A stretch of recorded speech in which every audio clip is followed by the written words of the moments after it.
Well, hello everyone, and welcome to my channel. If it's your first time, welcome. If you've been here before, welcome back. So today's Saturday. It's day 178. It's a beautiful day outside. I got the windows open. You can probably hear cars driving by since I live in the middle of town. But today's June 27th, and it's a gorgeous day. I just wanted to give you an update, and I'm gonna talk a little bit different today, but give you just some Christian encouragement, just some background on just something that I think is totally cool. So like, just figured I'd talk about something different. I had a wonderful night last night with my family, and if you watched yesterday's video, you'll know that. And today they're going to a ball game with the in-laws. And me and my business partner, we spent the morning working on stuff for the new room at the escape room. And, but I wanted to talk to you a little bit about my history and stuff, of who I was. I've always had, that's the thing, before God changed me a year and a half ago, God's always been a constant in my life. He's been there, and I believed in God. So I was never an atheist. I was never somebody who was like, there's no God.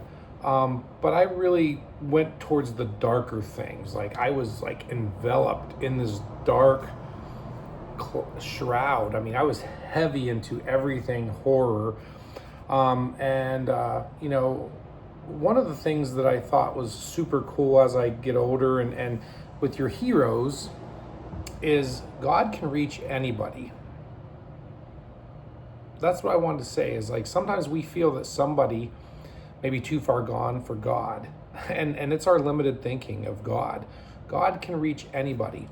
So, the cool thing is I was into all kinds of music, like Marilyn Manson and Rob Zombie and Alice Cooper and just all kinds of stuff like that. And to come to find that Alice Cooper is actually a Christian and believes in God, and he's been that way for a while. One of the coolest things happened to me a couple years ago. I've been a big fan of WWE my whole life. In the 80s, I grew up watching Hulk Hogan.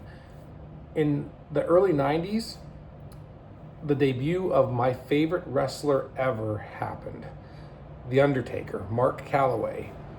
And, he was a very, very dark persona. He went through, there was the Undertaker came in, and then he came back after a few years. He came back and he was the dead man, and he was ran the Ministry of Darkness. And I know I'm talking about a little bit of stuff here, but he was a dark character, and there's a whole thing. Not probably who the Lord would say, if you're following wrestling, follow him. But I was a huge fan of his, and like I said, everybody would say, oh, he's probably one of those guys that would be too far gone.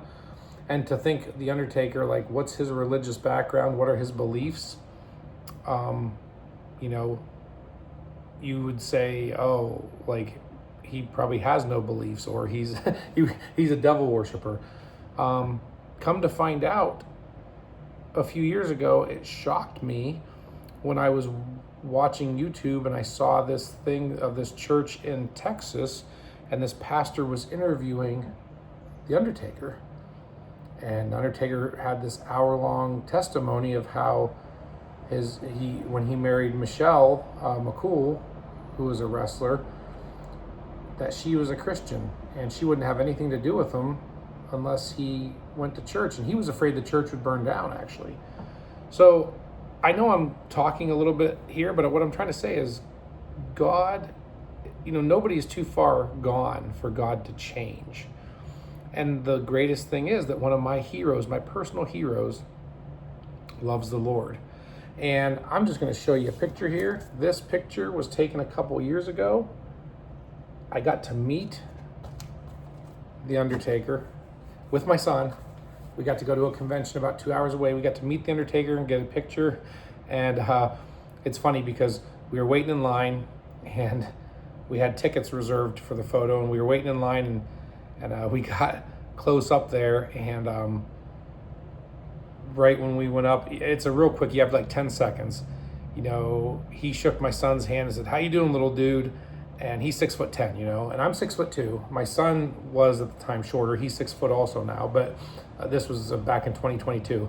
And I'm there, like, I shake his hand and he's like, "How you doing?" And I was like, "It's nice to meet you." And then we turned, we got the photo, and afterwards he shakes my son's hand again. He shakes my hand, and I just looked him in the eyes and said, "Thank you."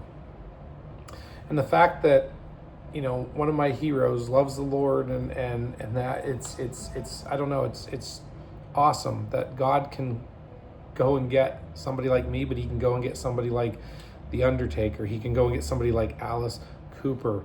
And so, you know, I always make it a point to pray for my heroes and pray for celebrities, because none of them are too far gone. So I know this is kind of an offshoot video today, but I hope it was interesting. And I just wanted to say, like, you know, a lot of times people say don't meet your heroes, you know, and I can say I've had some interactions with celebrities that I've really liked over the years. Most of them have been good. Some have been, there's been a couple that I can say, like, I'm like, yeah, I shouldn't have met my heroes, but I'm saying to meet my number one hero celebrity in the world, and have it be awesome, and then have him also love the Lord, just warms my heart. So yeah, that's my message for today. Just kind of a random story, a little bit of positive encouragement, but you're never too far gone for God. So I will see you in tomorrow's video. God bless.